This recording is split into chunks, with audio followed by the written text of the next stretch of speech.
I haven't been here in 10 years and I bought a $100 Cuban cigar.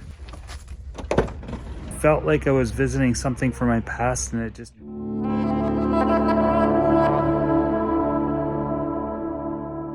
I'm kind of reluctant to film this morning because I just closed out that video yesterday, which is probably the last video on the channel. I was thinking the daily vlog thing, and here I am waking up in this beautiful campsite. And I'm like, I should be filming this, at least some of it. So I think what I'm gonna do in this video is I'm gonna share these elements of just my life as it is in van life and that kind of thing, and just a peppering of that stuff. That's it. So I think that's what this video is about. Anyway, so I'm cooking up a pack of bacon. I'm using my windscreen that I made. I gave the other one away to Chrome. It's not really needed, but I kind of put it there anyway because it's, you know, something new. And last night I cooked up some ham. The reason I'm doing this big pork cook-off is because my fridge has been running as a freezer for the last maybe month or so. And I'm noticing it's awesome. I love having a freezer. It changes things in such a beautiful way because it's like the space filled with all this stuff that I can keep frozen, like different meats. I can keep crab bait in there, that kind of thing. And it's just a nice stockpile to drive around with. The only problem with it is it uses a lot of power to keep that freezer going. It's more than I'm used to. So I think what I'm going to do is I'm going to transition away from the freezer back to the fridge to try and conserve some of that energy. I just don't have an electrical system big enough to handle that kind of draw on a regular. I would need, and it's good information, because if I was going to run a freezer and a fridge, which I want to do one day, maybe not in this van, but in another van, then I'm going to have to build a bigger electrical system. Obviously this is not a good spot to be drawing solar from, but I would probably put a little bit more solar on the roof. And maybe in the wintertime I might have to pack around a tiny little generator, something that I could just turn on, have a small fuel tank on it, and maybe that might get me like a few more days in a spot like this where there's no solar and I want to stay longer. It's kind of interesting. The freezer affords me a little bit more time to stay longer, but it draws so much energy that I got to get going again. And I'm finding myself waking up here this morning and I'm like, I need to drive for 2 hours to get myself back up. And that's a lot of fuel. That's a lot of driving. That's like me driving from here all the way back to Victoria.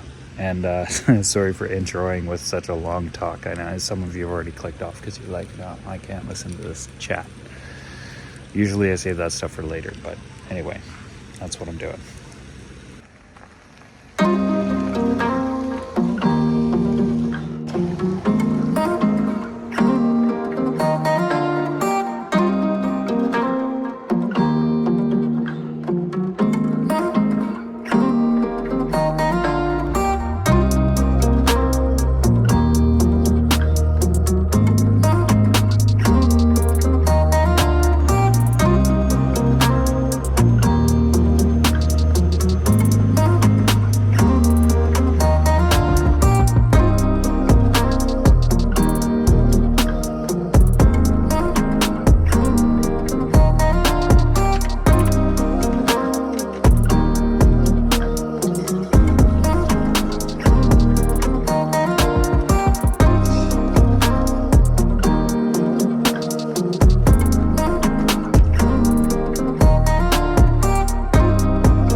Ruckle Park, you guys, Salt Spring Island.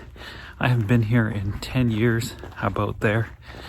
And I just wanted to come check it out, show it to you guys, and so yeah, I'm gonna go for a walk.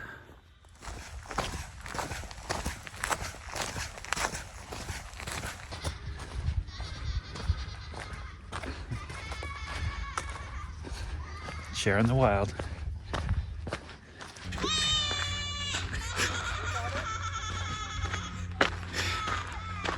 They're trying to be sheep. They're basically in a little fenced in area and they're just playing around. Pretty funny. Wow. So I guess this is like picnic area. Yeah, man, this is awesome. Look at that, all the way down there. Oh, yeah. That's a beautiful place, man. Wow. It's so grassy too, like, look at it. Pretty well everywhere.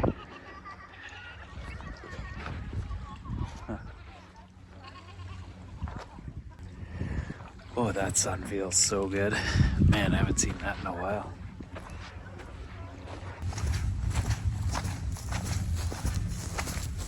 Yeah, so wherever you see a picnic table in here, that's a tent campsite. And then there's these fire pits. They're not at every campsite, but there's fire pits like that. There might be another one, I don't know. It's been a while since I've been here. And yeah, so essentially you come in, you set up your tent, and you share the fire pit with other campers. It's really cool.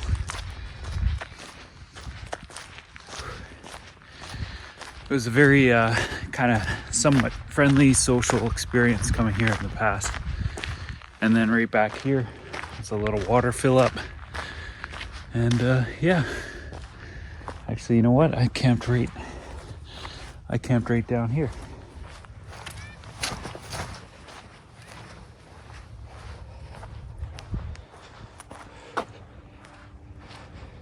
The last time that I was here, guys, was a pretty special occasion. You caught a starfish, buddy. The seagull flying by had a starfish in his mouth. Anyway, yeah, I came here quite a long time ago. It was the first time in my life where I ended up racking up a whole bunch of credit card debt, and I had to pay it off. It took me 3 years. I worked my butt off, and it felt like my life was a living hell, really. This was way, way long ago. Well, you know, at least long ago for me anyway. And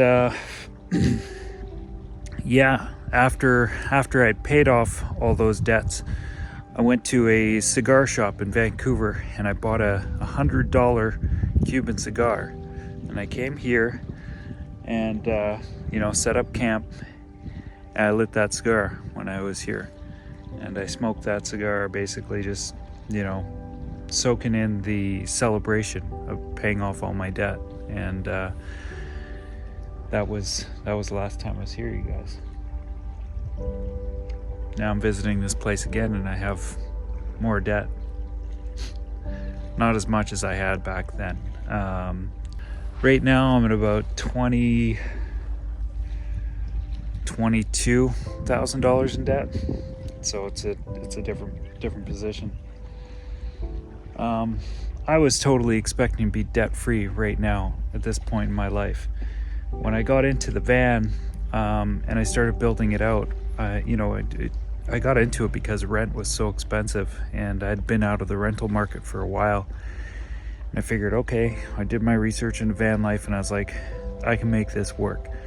I'll build out a van that I can work out of, I can operate out of, run my business from, and pay off my bills. And I would have been able to pay off everything really quickly. What happened though was what happened to all of us, and that was the pandemic. And then my job basically tanked and life took a flip upside down, as well as I was going through some family stuff as well, as some of you guys know if you've been around watching my channel for a while. And it was just, I don't know, it was kind of crappy, because then I was just like, you know, living paycheck to paycheck like a lot of us were. And I wasn't getting anywhere with my debt.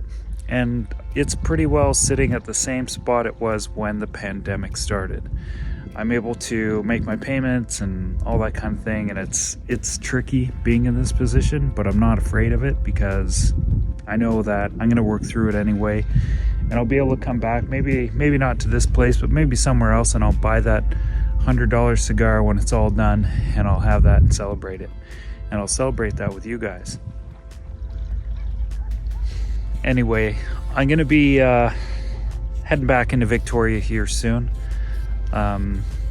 Nick and I have been chatting a little bit about his van, and while there's still some work on it that I said I was going to do as per our previous agreement, he's getting to that stage where he really wants to plow through the rest of his van build, and we've been talking about a new arrangement for that, in which case I'll probably walk away from that with a little bit of money that I can put towards my debt as well. It's gonna change things up for the channel a little bit too, because I'm gonna spend quite a bit of time over there working on his van, getting it built out. But I kind of need the money, guys. YouTube is wonderful, and the yoga work that I was doing was wonderful too. It's, you know, even though I've kind of moved on from that in a sense of being hands-on in those studios,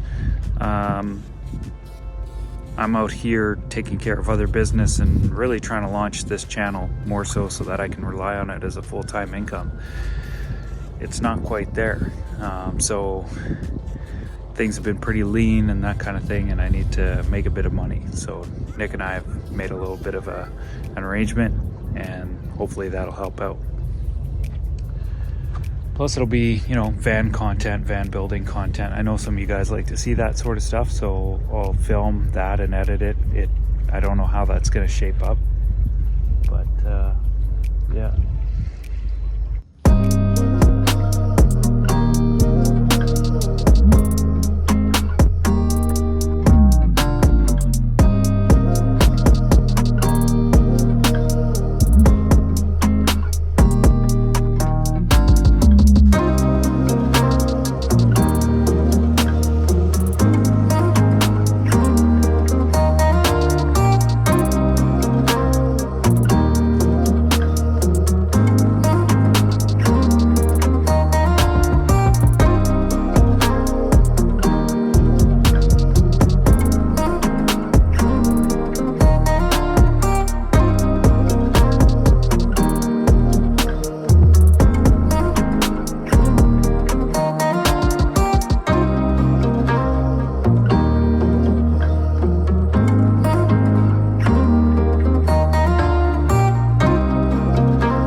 We got the sunset from a different angle, and see a little government dock. I could probably catch a crab off of that, but it is in a ferry boat area, so I don't know if that's entirely smart. Yeah, anyway, feels good to be back, like kind of on the move. I was feeling kind of stuck as I was out there exploring the area, seeing the sunset. It felt like I was visiting something from my past, and it just didn't belong anymore. And it's a beautiful park, but it just didn't feel right to be there, like it, you know. And when I was sleeping there and camping there, I was kind of restless as well. So anyway, I feel a lot better just being on the move at this point, and I gotta step it up into a different gear once I get back to town. Basically, I don't know how I'm gonna do this, you guys. I gotta jump into a little bit of work, and it's quite a bit to manage. In all likelihood, I won't be able to create the same kind of content that I'm sharing with you right now, so I'll be, I don't know, mixing it up with some shorter videos and that sort of thing, and maybe salt and pepper a little bit of the longer, more cool, fun stuff as time goes on. Anyway, that's all I got for you right now, guys. I'm gonna say goodnight, and we'll see you in the next video. Thanks so much, and yeah, I don't know what's next. A friend once said to me that no matter where you go, there you are. And I'm not exactly sure where the origins of those words are from, but they've stuck with me, you know. And lately it's been my motivation to face myself and my life circumstances, and to take responsibility in owning them. It's not to say it's always been easy or what I prefer or even choose to do in all moments, but it's the right choice. And looking back, I wasn't always ready to embrace my life this way, you know. And instead I would often feel victimized by circumstances, people, and things. And I'd often look for situations and activities to soothe and deflect the pain, you know, that I felt towards what was there, what was going on.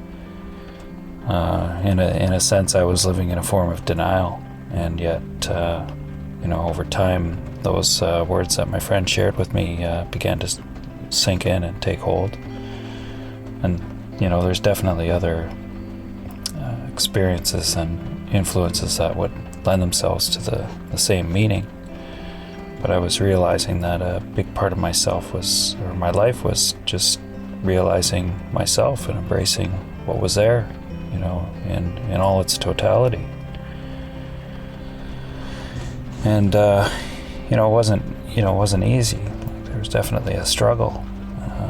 I learned that you know, there's a part of me that had to learn that it's okay to self-soothe and otherwise ease into a thing that's otherwise harsh to embrace.